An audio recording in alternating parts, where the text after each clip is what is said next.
அனைவருக்கும் வணக்கம். ரிஷபராசினியர்களுக்கு நிகழ இருக்கும் சூரிய பெயர்ச்சியின் காரணமாக உங்களுடைய வாழ்வில் என்ன மாதிரியான நன்மைகள் எல்லாம் ஏற்பட இருக்கு, கிரக நிலைகளின் ரீதியாக அமையிருக்கும் சாதகங்கள் என்ன, பாதகங்கள் என்ன, அது மட்டும் இல்லாம சூரிய பகவானை பொறுத்தவரைக்கும் தற்போது பலம் இழந்து சஞ்சரிக்க போகிறார். இதன் காரணமாக உங்களுடைய வாழ்வில் என்ன மாதிரியான முன்னேற்றங்கள் எல்லாம் ஏற்பட இருக்கு என்பது குறித்தான முழுமையான பதிவு தான் இந்த வீடியோல நம்ம விரிவா பார்க்க போகிறோம். அதற்கு முன்னாடி சூரிய பகவானை பற்றி சற்று விரிவாக தெரிந்து கொள்வோம். சூரியன் உலக இயக்கத்திற்கு மிக முக்கியமான ஒன்றாக இருக்கிறது. அதன் சக்தியால் தான் ஜீவராசிகள், பயிர்கள் வாழ்கின்றன, வளர்கின்றன. கோடை, குளிர், மழை போன்ற பருவ மாற்றங்களும் கூட சூரியனாலேயே ஏற்படுகின்றன. அத்தகைய சிறப்பு மிக்க சூரியனை நம்மவர்கள் வழிபாடு செய்வதை வழக்கமாக கொண்டுள்ளனர். சூரியனை வழிபடும் சமயத்திற்கு சௌமாரம் என்ற பொருள். சூரியன் சிவபெருமானின் வலது கண்ணாக இருப்பதாக புராணங்கள் கூறுகின்றன. சூரியனை சிவனோடு ஒப்பிட்டு சிவசூரியன் என்றும், விஷ்ணுவோடு ஒப்பிட்டு சூரிய நாராயணர் என்றும் அழைப்பார்கள். சிவபெருமானை நோக்கி கடுமையாக தவம் இருந்த சூரியன் கிரகபதம் என்னும் பேரும் 1000 கிரகணங்களோடு ஒளிமண்டலத்தில் உலா வரும் உயர்வையும் பெற்றான். சூரியன் மேசம் முதல் மீனம் வரையிலான 12 ராசிகளுக்கும் செல்வார். அவர் ஒரு ராசியிலிருந்து அடுத்த ராசிக்கு செல்லும் போதுதான் மாத பிறப்பு என்பது நிகழ்கிறது.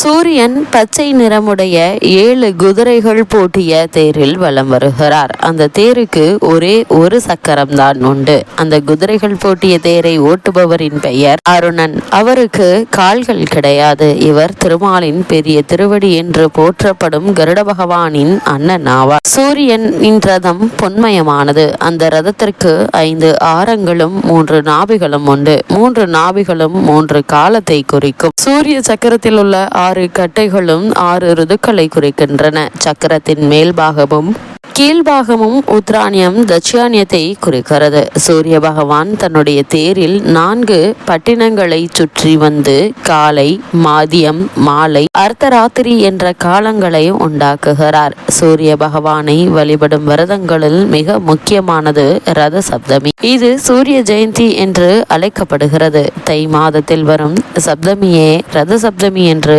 அழைக்கிறார்கள். அன்றைய தினம் சூரியன் பயணிக்கும் தேரை இழுத்துச் செல்லும் 7 குதிரைகளும் ஒரு சேர வடக்கு நோக்கி திரும்பி பயணத்தை தொடங்குகின்றன. இந்த இனிய நாளில் சூரிய உதயத்தில் எழுந்து புண்ணிய தீர்த்தங்களில் நீராடுவது சிறப்பு சேர்ப்பதாகும். கணவனை இழந்தவர்கள் இந்த விரதத்தை கடைபிடிப்பதால் அடுத்து வரும் பிறவிகளில் இந்த நிலை வராது என்று புராணங்கள் தெரிவிக்கின்றன. ரத சப்தமி விரதத்தை சூரிய உதயத்தில் செய்ய வேண்டும். குறிப்பாக சர்க்கரை பொங்கல், உளுந்து வடை நெய்வேத்தியமாக படைத்து பூஜை செய்ய வேண்டும். கோதுமையால் செய்த சப்பாத்தி, சாதம் போன்றவற்றை பசுமாட்டிற்கு கொடுப்பது நல்ல பலனை தரும். வாசலில் சூரியன் வழிபடும் ரதம் வரைந்து அரிசி, பருப்பு, வெல்லம் படைக்கலாம். சூரிய உதயத்தின் போது குளித்து விரதம் அனுஷ்டித்தார் செல்வந்தர் ஆகலாம் என்கின்றது புராணம். ரத சப்தமி என்று தொடங்கும் தொழில் பணிகள் மிகவும் சிறப்பாக நடைபெறும். அதே போல் இந்நாளில் செய்யப்படும் தான தர்மங்களும் பல மடங்கு புண்ணியம் கிடைக்கும் என்கின்றார்கள். சூரிய பகவான் இந்து தொன்மையில் நவகிரகங்களின் முதன்மையானவர். சிவபெருமானின் வலது கண்ணாகவும் ஒளியின் நாயகனாகவும் கருதப்படுபவர். 7 குதிரைகள் பூட்டிய பொன் ரதத்தில் வலம் வரும் இவர் ஆரோக்கியம், ஆயுள் மற்றும் ஞானத்தை அருள்பவர். ஞாயிற்றுக்கிழமை சூரியனுக்குரிய உகந்த நாளாகும். மகர சங்கராந்தி, பொங்கல்,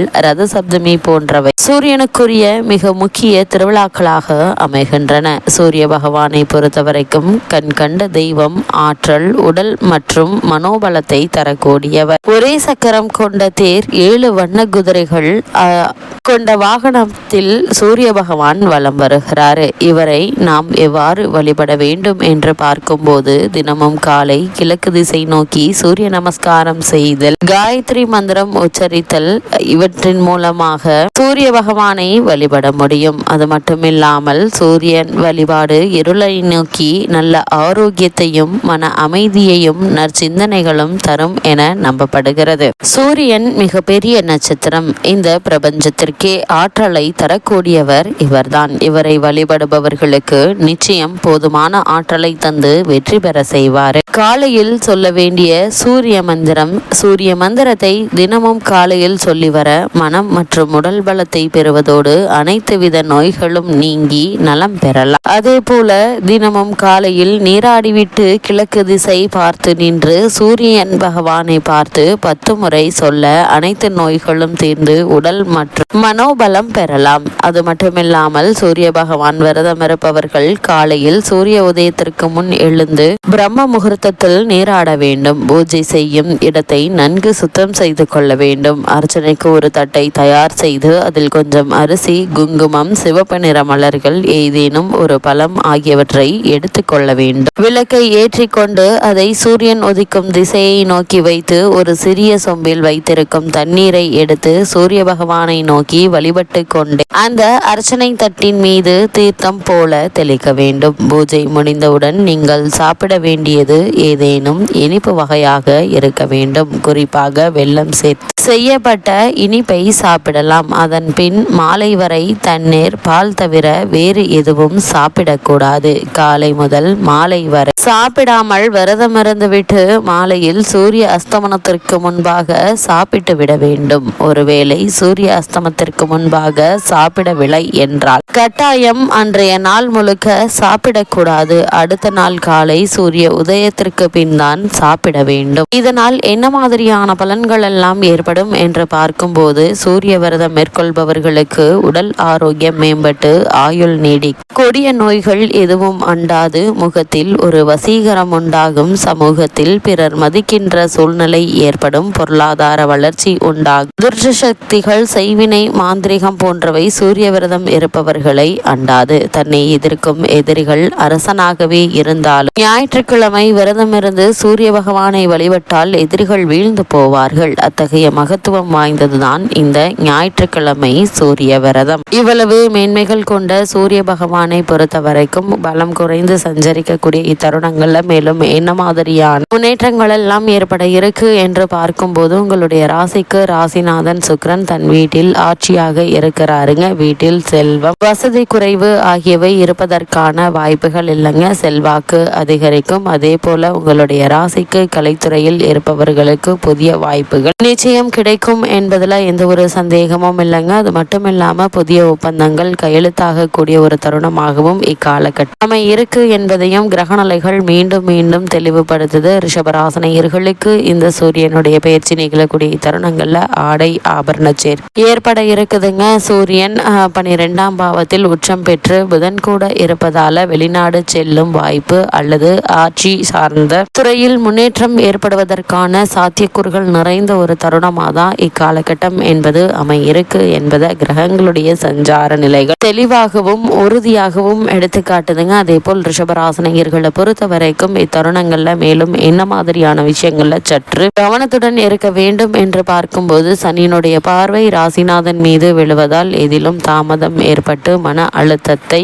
தருவதற்கான வாய்ப்புகள் இருக்கு. அதிகப்படியான செலவுகள் வரலாங்க. சனி செவ்வாய் சேர்க்கை இருப்பதை கவனத்தில் கொள்ளுங்க. அது மட்டும் இல்லாம ரிஷபராசினியர்களை பொறுத்த வரைக்கும் உடல் சோர்வு அதிகரிக்குங்க. பணத்தையும் பொருளையும் பத்திரமாக பார்த்து கொள்ளுங்க. குறிப்பா திருமண சம்பந்தமான முயற்சிகளை மேற்கொண்டு வரும் ரிஷபராசினியர்கள் வரனை பற்றி தீர விசாரித்து ஆராய்ந்து அதற்கு பிறகு வரனை நிச்சயிப்பது உங்களுடைய எதிர்கால வாழ்க்கைக்கு மிக மிக நல்லதுங்க. அதே போல் தொழில் மற்றும் வியாபார ரீதியான முடிவுகளுக்கு முன் அனுபவம் உள்ளவர்களின் ஆலோசனை பெற்று அதற்கு பிறகு அதற்கான முயற்சிகளை மேற்கொள்ளும் போது நல்ல ஒரு முன்னேற்றம் நிச்சயம் உங்களுடைய வாழ்வில் ஏற்படும் என்பதை கிரகங்களுடைய சஞ்சார நிலைகள் தெளிவாகவும் உறுதியாகவும் எடுத்துக்காட்டுது. ரிஷபராசினியர்களுக்கு இத்தருணங்களை பொறுத்த வரைக்கும் கிரக நிலைகளின் ரீதியாக கூறப்படும் பரிகாரம் என்ன என்று பார்க்கும்போது வெள்ளை ஆடை தானம் செய்யுங்க. அதே போல் சூரியனை தினமும் காலை வேளையில் நமஸ்கரிங்க. எண்ணற்ற நன்மைகள் உங்களுடைய வாழ்வில் நிச்சயம் ஏற்படும்.